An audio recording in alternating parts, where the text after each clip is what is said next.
Happiness is not the goal. Viktor Frankl's hard lesson. What if I told you that chasing happiness is the very thing keeping you from experiencing it? That the more you pursue it, the further it runs from you. We live in a world obsessed with happiness. Entire industries, philosophies, and even social platforms are built around the idea of maximizing it.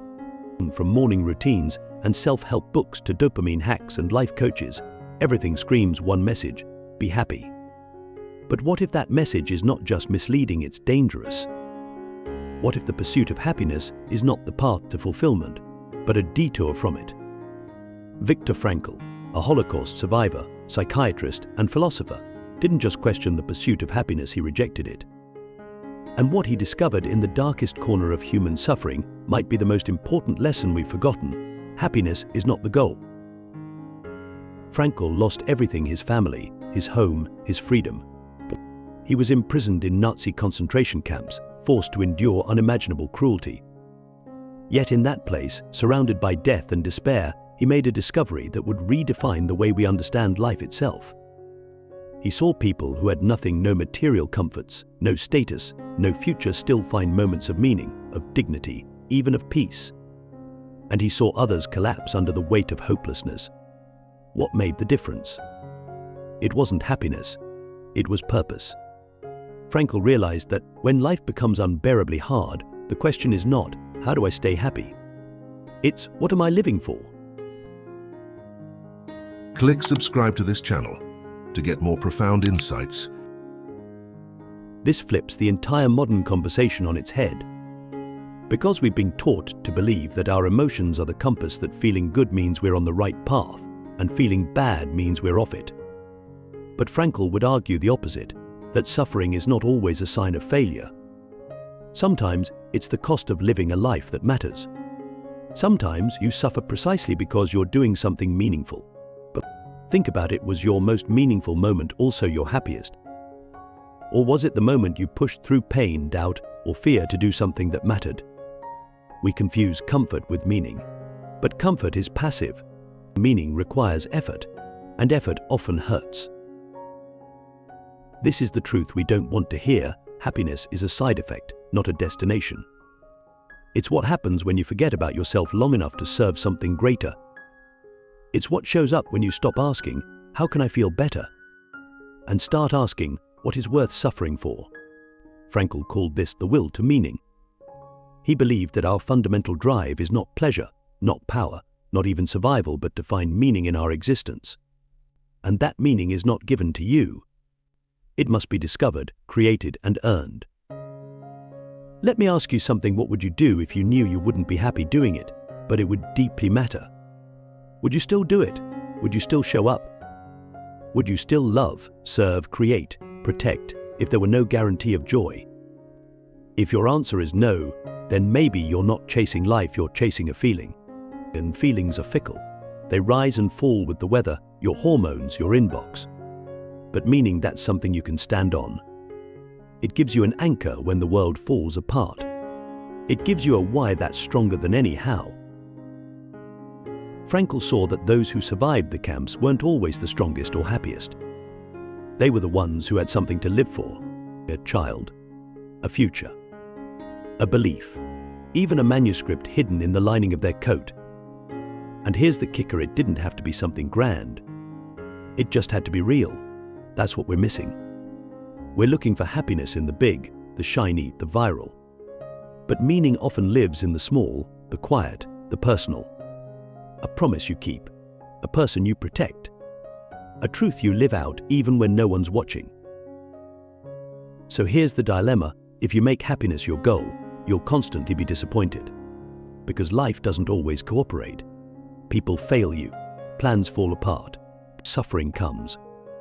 But if you make meaning your goal, something unexpected happens. Happiness begins to appear. Not as a constant state, but as a deep, lasting sense that your life is aligned, that it matters, that you are, somehow, exactly where you're supposed to be, even if it hurts. Now ask yourself, what are you living for? What meaning sustains you when happiness disappears? If everything comfortable was stripped away, what would still be true in your life? These questions are not meant to depress you. They're meant to wake you. Because if you're chasing happiness without a foundation of meaning, you're running in circles. But if you find your meaning, happiness will eventually find you, not because you demanded it, but because you earned it. The illusion of feel-good culture, why comfort is a trap that kills meaning. We live in the age of comfort. Everything around us is designed to make life easier, faster, smoother, more pleasurable. We don't wait, we scroll. We don't sit with discomfort, we swipe out of it. The smallest inconvenience is met with irritation, and any emotional discomfort is quickly pathologized. If we're not feeling good, something must be wrong. But here's the truth no one wants to admit. We are drowning in comfort and starving for meaning. Our culture has traded purpose for pleasure, depth for dopamine, and we wonder why we're so anxious, so numb, so lost. Viktor Frankl would look at our world today and say, "You are trying to anesthetize your suffering instead of asking what it's trying to teach you." Comfort isn't evil, but when it becomes the goal, it becomes a prison. Because comfort, when pursued for its own sake, strips life of its higher dimension. It turns us inward, makes us fragile, makes us addicted to avoiding pain rather than confronting it. And the tragedy is that pain is often the very thing that wakes us up. Pain, when embraced with meaning, becomes transformation. But when numbed, avoided, or medicated with distraction, it becomes suffering without growth. This is the core of Frankl's insight: suffering without meaning is unbearable. But suffering with meaning, that can be endured, even transcended. And think about it. Most of the people you admire didn't live comfortable lives. They lived meaningful ones. They faced hardship, conflict, loss, criticism, but they made sacrifices. They walked through fire, not because they wanted to suffer, but because something greater called them. And that something, purpose, truth, love, responsibility, is what gave their suffering value. In contrast, look at what our culture idolizes now: pleasure, convenience, lifestyle, aesthetics. We've created a world where the absence of discomfort is considered success. But in doing so, we've trained ourselves to expect life to be painless, and when it's not, we collapse. This is why so many people feel aimless even when they have it all. The job, the apartment, the followers, the vacations, it all looks good, but it feels hollow. Because comfort without meaning is like a beautifully wrapped box with nothing inside. And the deeper tragedy is that we've been taught to chase that box our whole lives. Get the degree, get the job, get the car, get the house, and then, finally, you'll be happy. But what if you arrive at the top of that mountain only to find it's empty? What if the real mountain was inside you all along? Frankl understood this because he lived it. He saw that even in the most extreme deprivation, people could still find meaning. And if that's true, if meaning can exist in a concentration camp, then we have no excuse. We live in unimaginable freedom compared to Frankl's world. But instead of using that freedom to build lives of substance, we often use it to avoid anything uncomfortable. But we curate our lives to avoid challenge, confrontation, even boredom. But in that avoidance, we also avoid growth. We avoid the very things that make life worth living. Let me ask you something uncomfortable. When was the last time you voluntarily chose discomfort for the sake of something meaningful? When was the last time you leaned into pain instead of away from it? When was the last time you asked, "What is this suffering trying to teach me?" instead of, "How do I make it stop?" These are not easy questions, but they are necessary. Because the more we numb ourselves, the more we lose ourselves. And the only way back is not through more comfort, but through courage. Courage to face the truth. Courage to suffer for something real. Courage to live according to values, not feelings. Because feelings change, feelings lie. But meaning doesn't. Meaning is what stays when the mood is gone. It's what keeps you going when your motivation vanishes. It's what roots you when life shakes everything else. And ironically, the people who live with meaning often feel more joy not because they chase it, but because they've earned it. They've suffered well. They've chosen growth over ease, truth over comfort, responsibility over escape. So here's the paradox. The more you chase comfort, the more fragile you become. But the more you chase meaning, the more resilient you become. Because meaning gives suffering a name. It gives it a shape. It turns it from chaos into purpose. And when you live this way, life doesn't have to be easy to be beautiful. It just has to be worth it. Now ask yourself, what comforts am I clinging to that are keeping me from growing? What pain am I avoiding that might be trying to show me who I really am? What would happen if I stopped numbing and started listening? These are the questions comfort can't answer. But meaning can, and maybe, just maybe, that's what your soul has been waiting for. The fire that shapes us, why suffering is not the enemy, but the sculptor of the soul we've been taught to fear suffering. Everything in our modern world is engineered to keep us away from it: painkillers for physical discomfort, endless entertainment for mental fatigue, and curated lives on social media to hide emotional wounds. We act as if suffering is a glitch in the system, an error that must be corrected immediately. But what if suffering isn't the enemy? What if it's the very thing shaping us into who we're supposed to become? Viktor Frankl believed suffering is not just inevitable, it's essential. But not because pain is good, but because pain reveals what is real. Think about the most defining moments in your life. Were they easy? Were they comfortable? Or were they the moments that broke you open when you lost something, when you were rejected, when you failed, when you sat in silence and realized how uncertain everything really is?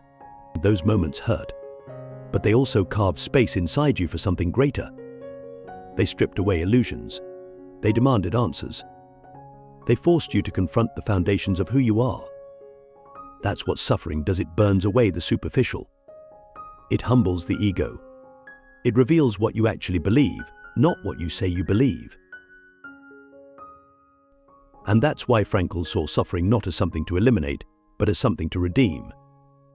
He wrote, "In some ways, suffering ceases to be suffering at the moment it finds a meaning."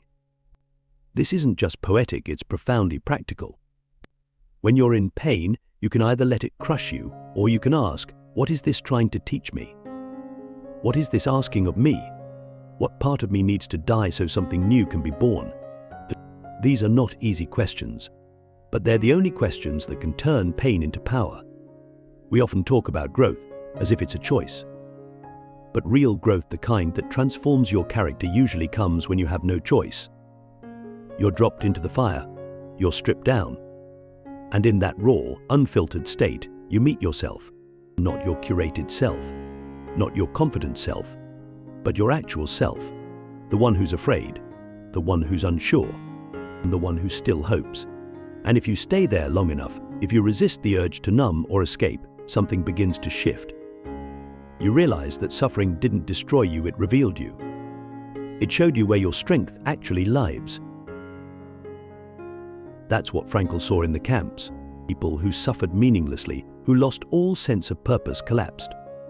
But those who found a reason to endure, no matter how small, discovered a kind of inner strength that transcended even the most horrific circumstances. And this wasn't some abstract spiritual idea. It was observable. It was real. A man who knew his wife was alive in another camp, even though they couldn't communicate, held onto that image as a lifeline. A scientist who had a book to finish, a father who had children waiting, a believer who refused to abandon his faith. These people suffered just as much, but they suffered toward something. And that made all the difference. If you want to live a life that means something, you have to stop asking, how do I avoid pain? And start asking, what pain is worth enduring? Because meaning doesn't exempt you from suffering, it gives you the strength to endure it. Meaning makes suffering sacred. It turns the fire from a punishment into a forge. You don't walk into it blindly, hoping for happiness. You walk into it willingly, because there's something on the other side worth becoming. Something stronger, something wiser, something more you than you've ever been before. Let me ask you, what fire are you avoiding right now? What pain have you labeled as bad without asking what it might be shaping in you? What if that heartbreak, that failure, that loss isn't the end, but the beginning of a deeper self? What if your soul is being sculpted, not broken? These are hard truths, but they're also liberating. Because if suffering can have meaning, it doesn't have to be feared. It can be faced. It can be used. It can even be honored. And here's the paradox that Frankl understood better than most.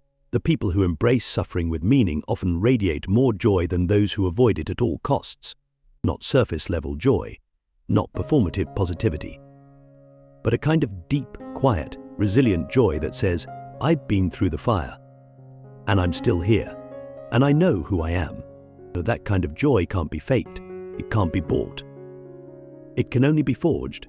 So ask yourself again, what am I willing to suffer for? What fire am I willing to walk through, not just to survive, but to become? That answer will tell you more about your life than any personality test, any career plan, any vision board. Because that answer is your soul's compass. And once you find it, you'll never look at suffering the same way again. The true goal is responsibility. Why your life only begins when you carry something greater than yourself. If there's one truth that modern culture desperately tries to avoid, it's this: you are not the center of your own life. Not really. You might feel like you are. You might be told that you are. Every app, every advertisement, every self-help mantra whispers the same lie: do what makes you happy. Follow your truth. Put yourself first. But Viktor Frankl, standing on the ruins of a world torn apart by ego and hatred, came back with a radical counterpoint: the true path to meaning, and ultimately even to happiness, is not self-centered at all. It's found in responsibility. Responsibility is not a sexy word. It doesn't sell. It doesn't trend on TikTok. But it is the foundation of every meaningful life. Why? Because responsibility is the act of choosing to carry something larger than yourself. It's the moment you stop asking, what can life give me? And start asking, what is life asking of me? That shift from entitlement to obligation, from consuming to contributing, is the beginning of real adulthood. Not just in the legal sense, but in the existential sense. It's where your life actually begins. Frankl believed that freedom and responsibility are inseparable. But he once said that the Statue of Liberty on the east coast of the US should be complemented by a statue of responsibility on the west. Because without responsibility, freedom becomes chaos, an endless vacuum of choice without direction. And that's exactly what many of us feel: overwhelmed, unanchored, constantly searching for the next thing that might finally make us feel okay. But meaning doesn't come from freedom alone. It comes from using that freedom to serve something, someone, some cause, some calling that demands the best of you. And let's be honest, we already know this. Deep down, we all long to carry something that matters. We long to be needed, to be useful, to know that our existence is not random. That's why people have children, start movements, protect their friends, build art, defend truth. Not because it's easy, not because it makes them happy every day, but because it makes them whole. Responsibility fills the gap that pleasure never can. It gives you a reason to get up when you don't feel like it, and a reason to keep going when you're tired, broken, or afraid. It gives your suffering a context, something that says, this pain is worth it.